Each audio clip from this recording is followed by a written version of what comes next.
Salut tout le monde, c'est Dimplay. Alors aujourd'hui on se retrouve encore une fois sur Excel, mais cette fois-ci pour vous montrer comment faire une macro si vous ne connaissez pas du tout le codage.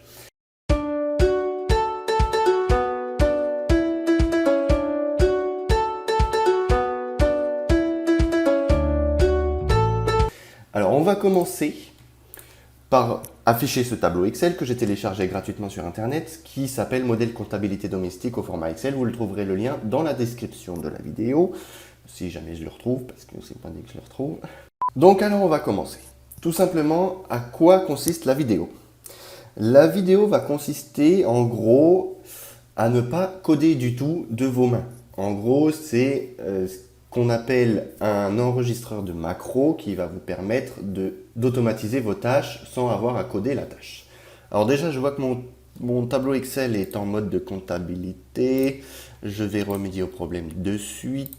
Donc une fois au format de la version Excel en cours, on va apprendre à faire une macro, que ce soit pour mettre en couleur des cellules, masquer des lignes, masquer des colonnes, etc., etc. On va commencer par appuyer sur le petit bouton qui est généralement sur toutes les versions au-delà de celle de 2016. Il s'appelle Aucune macro n'est en cours d'enregistrement. Cliquez ici pour l'enregistrement d'une nouvelle macro. Je vais cliquer ici.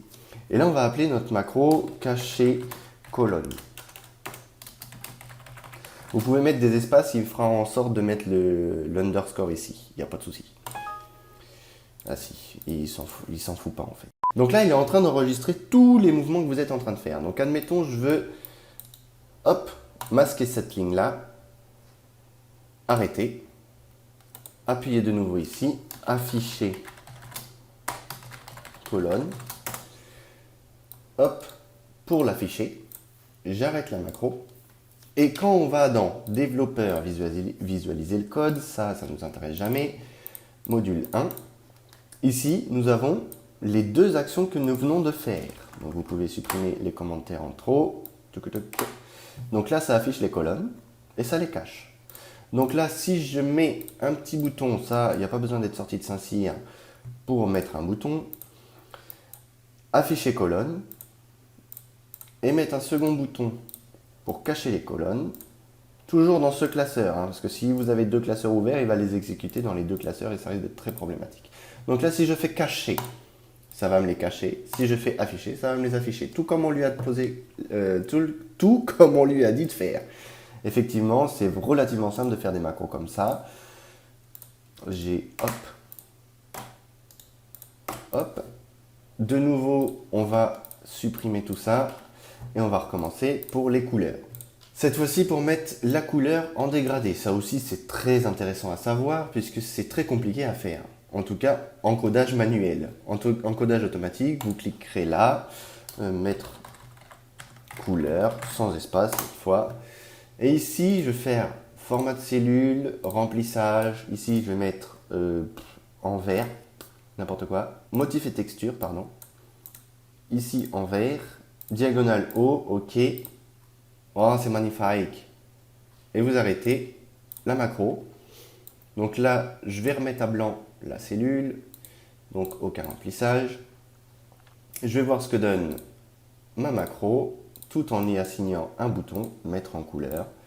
Si j'appuie là, ça devrait mettre les mêmes couleurs que je viens de programmer à la cellule sélectionnée. Donc là, si je sélectionne tout ça et que je fais ça, ça va mettre les couleurs dans les cellules. Si je fais ça, hop, ça va mettre la couleur là. C'est vraiment génial comme concept parce que si vous ne savez pas du tout comment créer ou non des macros, c'est vraiment génial à faire puisque il va le faire tout seul. Mais par contre, pour l'enregistrement de celle-ci, le format XLSX ne sera pas compatible avec les macros. Et ça, il vous le dira dès lors que vous allez enregistrer. Il va vous afficher ce message. Attention, il y a un projet Visual Basic en cours. Pour continuer à enregistrer ce classeur en tant que classeur sans macro, cliquez sur oui. Dans ce cas-là, ça va supprimer tout ce que vous venez de faire. Mais là, vous allez appuyer sur non. Vous allez parcourir. Donc là, il va vous mettre dans le dossier où il a été ouvert. Et là, vous mettez classeur Excel prenant en charge les macros. Enregistrer. Et là, vous pouvez fermer votre fichier tout en le retrouvant ici avec prise en charge de macro. De toute façon, un tableau Excel classique et celui avec prise en charge de macro, on voit la différence avec le logo. Voilà. C'était tout pour cette vidéo. Je vous remercie de l'avoir suivi. Abonnez-vous, likez et ciao.